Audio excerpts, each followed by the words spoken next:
নন আহমদীদের কেউ কেউ প্রশ্ন করে থাকে, আমরা নিজেদেরকে আহমদী মুসলমান বলে কেন পরিচয় দিই? কোরআন অথবা হাদিসে কোথাও আহমদী মুসলমান সম্পর্কে উল্লেখ রয়েছে কিনা? আচ্ছা, এইটা আপনার প্রশ্ন। আচ্ছা, ধন্যবাদ আপনাকে। মাওলানা ফিরোজ আলম সাহেব উত্তর দিবেন। উত্তর হলো, এটি শুধু পরিচিতির জন্য। আপনি পরিচয় শব্দ ব্যবহার করেছেন, এটি শুধু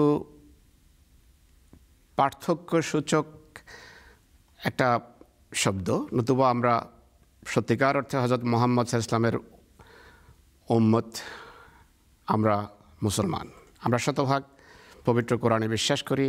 আমরা বিশ্বাস করি যে মুহাম্মদ রাসূলুল্লাহ সাল্লাল্লাহু আলাইহি ওয়াসাল্লামের আনুগত্যের মাঝেই মুক্তি নিহিত, পরিত্রাণ নিহিত। তার শিক্ষার বাইরে এক পা যে রাখবে সে জাহান্নামের দিকে অগ্রসর হয়েছে। তো আহমদিয়া মুসলিম জামাত বা আহমদী মুসলিম, এটি শুধু পরিচিতির জন্য। যেভাবে মুসলমানদের সব ফেরকার একটা পরিচিতিমূলক নাম আছে।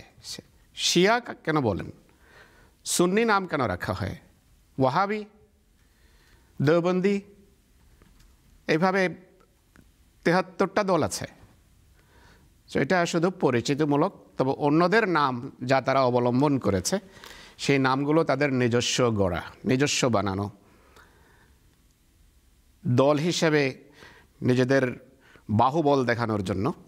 কিন্তু এই নামটা আল্লাহ তাআলা স্বয়ং হযরত মির্জা গোলাম আহমদ কাদিয়ানী আলাইহিস সালাতু ওয়াস সালামকে বলেছেন যে এই জামাত পৃথক কোনো জামাত নয়, এই জামাত নতুন কোনো আইডেন্টিটি নয়।